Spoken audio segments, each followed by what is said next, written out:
Hello, welcome to Pale Wizard YouTube channel. I'm Dan, this is Tim. Hello. We're just going to have a bit of a chat about the Black Sabbath box set. I did a video on it a few weeks back when it got announced. It's the Anno Domini set, which... The Tony Martin years. Yeah, it's not all of the Tony Martin years. It didn't include the album that he did first of them, which was Eternal Idol, but that's because it was on Warner Brothers. Plus, that album actually had a special edition, a good special edition, a few years ago. You know, those nice ones that come in the kind of plastic sleeve. Yeah. That was cool because it also had the Ray Gillan version of the album that he did the vocals for before they replaced him and got Tony Martin in. And that album was basically Tony Martin's kind of like audition, really. He didn't really have any writing input. He was asked just to come and replicate what Reagan had done. So the Anno Domini box set covers the years after Eternal Idol, so Headless Cross, the album Tear or Tear, Cross Purposes, and Forbidden. But I mean, Headless Cross is probably my favourite of all those. And you probably know I've spoken about this at length, repeatedly. I'm a big fan of the Tony Martin years, so I was actually very excited by the box set, and I am very excited about the box set. However, I haven't bought it. Okay. And why is that? Okay, well, I was going to get the CD box set because I've curtailed my vinyl buying. What were the price differences between CD and vinyl on this one? Do you know? It wasn't colossal. Yeah. Because how many records was it? It's 4 albums, isn't it? Yeah, so Headless Cross. And they're all single vinyl reissues, yeah? Yes, I So believe it's so. I believe so. Oh, yeah, okay. The thing about the vinyl box sets, it didn't include the bonus tracks which are on the CD. Yeah. Which is kind of standard, but again, for a completist, they probably want to get both, wouldn't they? Now, I'm obviously very pleased that they've done this with the Tony Martin albums because they were unavailable for so long. And why was that? That's due to the whole Sharon Osbourne control over. There might be a little bit of that. It's also because they were on iOS Records. Yeah.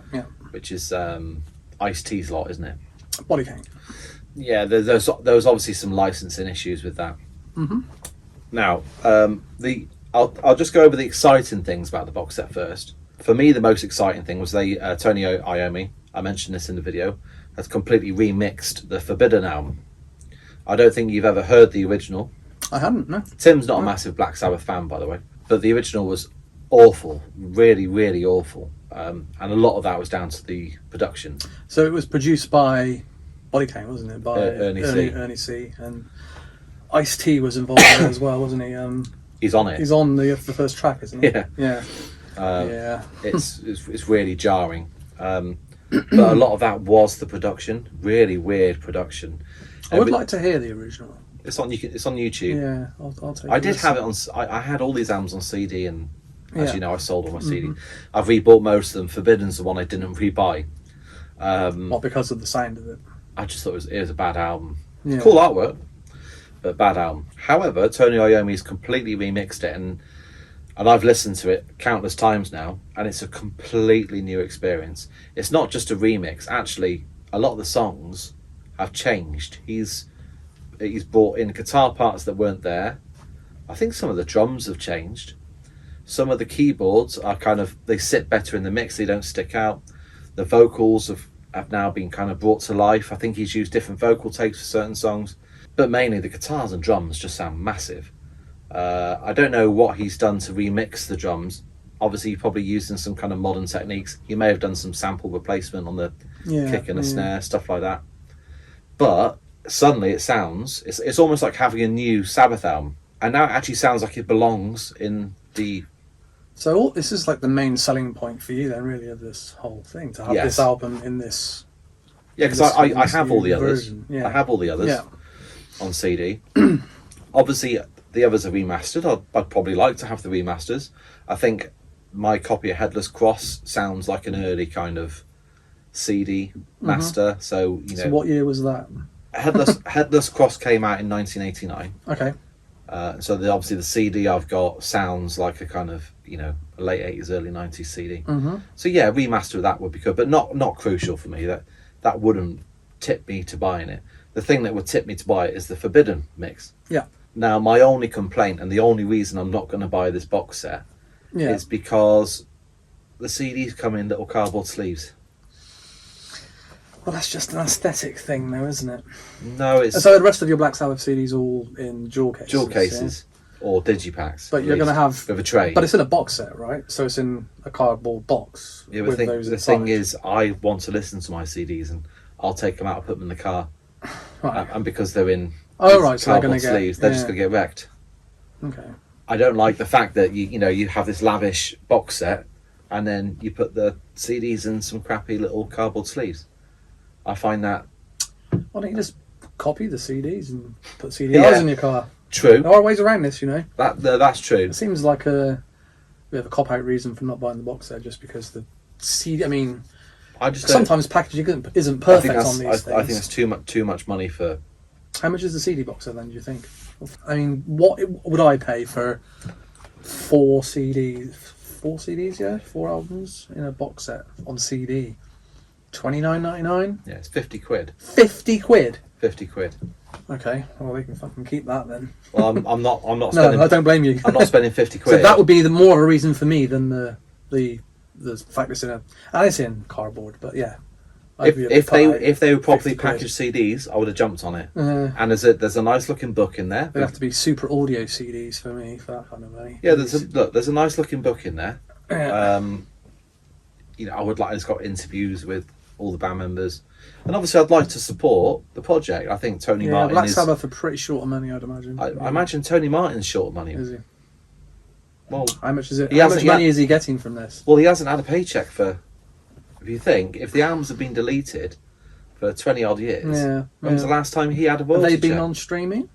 No, they've not been on streaming either. Aside from Eternal Idol, which isn't part of this. So he's had 4 albums plus there was a live album. So that was a pretty crap deal they struck back then with this label. There's probably more going on. Obviously, I'd imagine Sharon Osbourne has got something to do with it. Oh, well, definitely. Because anything that isn't Aussie is not. Well, the thing is that they are forbidden. Pardon the pun, but they are forbidden from producing anything under anything new under the Black Sabbath name with anyone but Ozzy Osbourne, who's in no fit state to do anything anymore. But that's the deal, that Sharon Osbourne has some kind of legal say so on the entity of Black Sabbath. I remember reading a book, a biography of Sabbath, where it was suggested that there was some jail time that Iommi was doing in some far-flung country for drugs. Yeah. And Sharon Osbourne only agreed to pay the bail if he gave over the rights. I'm pretty sure that's what I read. Sounds like a tall tale, but it's possible. I'm pretty sure that's what. I mean, something's happened, hasn't it? Where she's got her oar in there. Well, we know something's happened because when the whole Heaven and Hell debacle, that was supposed to be a Black Sabbath reunion with Dio. Yeah. Because it came from that Black Sabbath compilation, the Dio years, didn't it? Yep. Yep. Where they recorded a bonus track for that, do you remember? Vaguely. Or 2? I think it might have been 2 bonus tracks. This was a while ago now, wasn't it? And so I was surprised that Sharon allowed that, because that was called Black Sabbath. Mm-hmm. They did 2 bonus tracks for that Dio years album with Dio. Maybe she was getting some plastic surgery that week when the announcement came out. But then they announced the tour, didn't they? And then the whole thing got... they had to change the name, didn't they? Yeah. All last minute. Yeah. That was all Sharon Osbourne. Were they playing here, Donington, or something like that? Yeah. And it had to change. I mean, it's fine. Heaven and Hell is probably a good name for it. But it's Sabbath. It reminds you of that album. It was Black Sabbath, but it was Black Sabbath in their best form for me. Well, Sharon Osbourne only gives a shit about Sabbath when it's back in vogue and is a profitable entity. So back in the 80s, when they had Glenn Hughes and Ian Gillan and then Tony Martin, she didn't give a toss. No. Right? She wants nothing to do with the Black Sabbath name. It's all Aussie. Because that kind of music is uncool back then. And all the way through the 90s. Mm-hmm. All those bands. As soon as it comes back in vogue. There was a time where there was nothing uncooler than wearing an Iron Maiden t-shirt. Do you remember that? Oh yeah. Oh, I was wearing Iron Maiden t-shirts back then. I know. I was the sado walking around my metal tops, but used to buy bootleg ones. But then as soon as it came back around, Sharon Osbourne, like, you know. Anyway, we're going off topic, but you had a listen, didn't you, to Forbidden? Yes, I did. Yeah. What did you think about it? What, as an album or the production?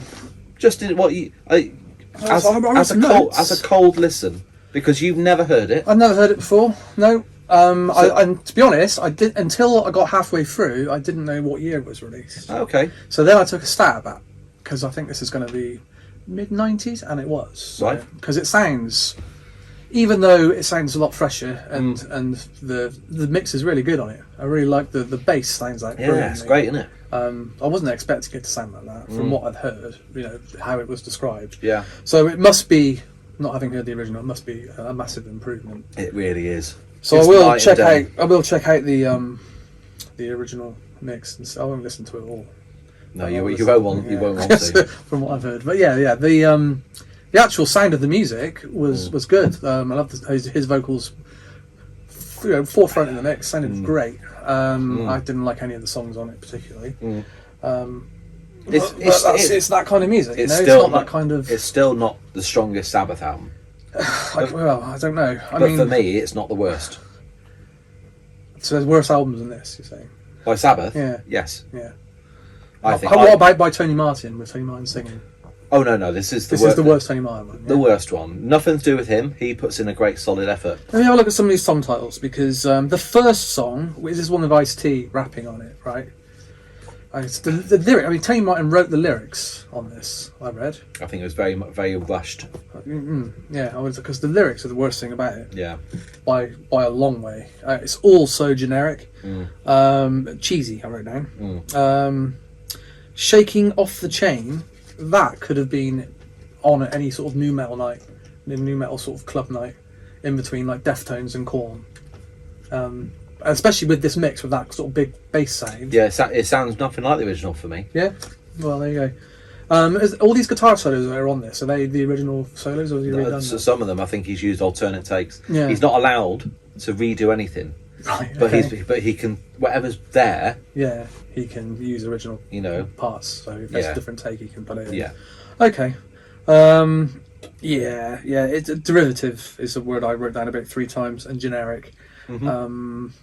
Good vocal hooks on Guilty as Hell, but on the whole, there's a song called Sick and Tired, and I just wrote yep. sick and tired of it by then. My wife listened to some of it because I had it on earlier on today, and she said, are you sure, because we've been talking about AI a bit in music, are you sure that AI hasn't been around for a lot longer than we thought, by the way this sounds and the way that the lyrics fit in with it? Yeah. His vocal performance is really good. He is a great singer, but the lyrics and what he's singing, after one song finished, I couldn't tell you the chorus. It was just washing over me completely. I think it was very much a corporate kind of. You've got to give us an album. Yeah, of course. And you've got to do it with us. This is the end of your record deal. We're going to cut some costs. We need this out. Yeah. Going to do it in our studio. We're going to do it with Body Count. But then, you got Cozy Powell on drums. It's not a slouch of a band. No. The bottom of the playing is fine, isn't it? It's perfectly acceptable. It just sounds a bit lazy from a songwriting point of view, for me. Body Count, do they produce their own stuff then? I don't really know much about Body Count. Ernie C, yeah. Because I'm guessing... Because that hasn't aged well. No, I'm guessing it sounds quite dated now. They came back a few years ago, didn't they? They sounded a bit more sort of modern. Oh yeah, definitely. I don't know who's mixing it now, producing it. It sounds slick now. But yeah, the early Body Count stuff doesn't age well. No. But then a lot of that kind of new metal before new metal, yeah. Before it went Pro Tools, rock, yeah. Before everything went Pro Tools, a lot of it sounds quite dodgy. So everything from like Walk This Way, Aerosmith from DMC onwards, taking in like Rage Against the Machine and all that. Yeah, it does all sound a bit tired now, I'm guessing. Rage Against the Machine, I guess, got away with it because they were a solid kind of live band kind of thing. They weren't trying to do. They got away with it because they were just copying Led Zeppelin. But yeah, that's a topic of debate for another video. I would suggest, if you get a chance, there's an album that's often overlooked from this period is the Cross Purposes album. It never really gets a mention, but actually this has given me an opportunity to re-listen to it, and now it's back up on iTunes, It's a really strong album, that. And I've always loved Headless Cross and Tyr, or Tyr. I think they're great albums. TYR, yeah. Yeah. Tyr. It's kind of like a Nordic. Yeah, there's a inspired. metal band called that. That's from right. The Faroe, I think the Faroe Islands. Right. They're quite good. So Whether they got it from that or I guess what I'd don't like know. to happen, I'd just like them to release the CDs. what, individually. Yes. So you can. Oh right, okay. Yeah, so you have to pay £50. I don't really want to spend £50. No, I mean I wouldn't spend 50 pence on a Black Sabbath box set personally, but whatever floats your boat. Yeah, for me, I mean, it'd be interesting to. We've always talked about doing a Sabbath ranking. I think we should. I think we should, because I think that would be really. I've not heard the majority of the post Dio stuff. I think you'd probably find some good stuff in there. Yeah, it'd be interesting to see I just think where it'd it be ends funny. up. I just think it'd be funny because Because I'm going to put all the you're going Ozzy Osbourne to stuff near the bottom. yeah, because you're going to trigger so many Aussie fans. It's Because quite a lot of if you're not aware, purists. Tim's not a fan of Aussie at all. No, definitely not. And by extension, Black Sabbath on the whole. But yeah, that's my thoughts on the Anno Domini box set. I love it. I think it's great that Tony Martin's been celebrated like this. But you're not going to buy it. But I'm not going to buy it. So there we go. Thanks for watching.